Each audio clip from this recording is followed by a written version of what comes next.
विधिमंडळाच्या वेगवेगळ्या समित्या नुकत्याच जाहीर करण्यात आल्या आहेत आणि या समितीमध्ये वादग्रस्त राहिलेले धनंजय मुंडे आणि छगन भुजबळ यांना राष्ट्रवादीकडून कोणतंही स्थान देण्यात आलेलं नाहीये।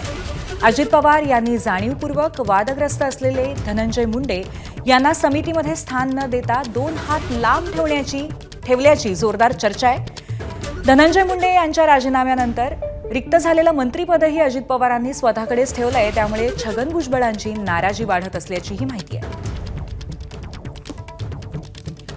आपले प्रतिनिधी निलेश बुधावले आपल्याला या संदर्भामध्ये आणखीन माहिती देतील। निलेश, साधारणपणे मंत्रिमंडळ निर्माण झालं तेव्हापासून असलेली भुजबळांची नाराजी आणि त्याचबरोबर कुठेतरी पुन्हा एकदा त्यांना दूर ठेवण्याचा प्रयत्न आणि अर्थातच धनंजय मुंडे यांना सुद्धा या समित्यांमध्ये सामील न करण्याचा निर्णय, नक्की याची राजकीय समीकरणं काय आहेत?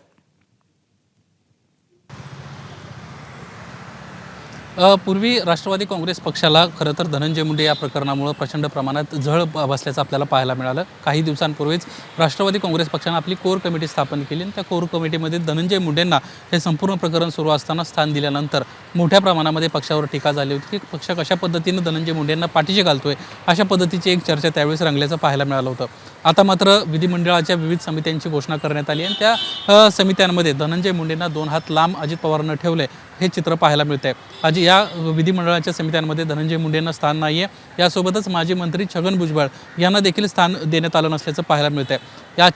या समित्यांच्या निमित्तानं, या अधिवेशनाच्या निमित्तानं एक चर्चा होती की छगन भुजबळांचं पुनर्वसन होईल आणि छगन भुजबळांना जो ओबीसी चेहरा मंत्रिमंडळातून बाहेर पडला धनंजय मुंडे, त्यांच्या जागी कुठेतरी स्थान मिळेल आणि पुन्हा एकदा अन्न नागरी पुरवठा खातं त्यांच्याकडे येईल, ही चर्चा होती। मात्र तसं झालेलं नाही आहे। अजित पवारांनी भुजबळांना देखील लांब ठेवल्याचं पाहायला मिळतंय।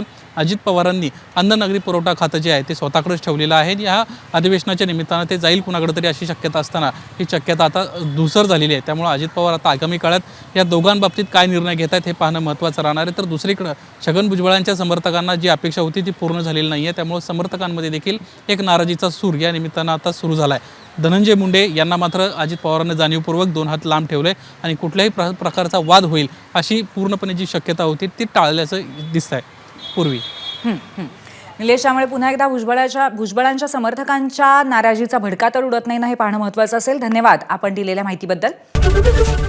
एबीपी माझा, उघडा डोळे बघा नीट।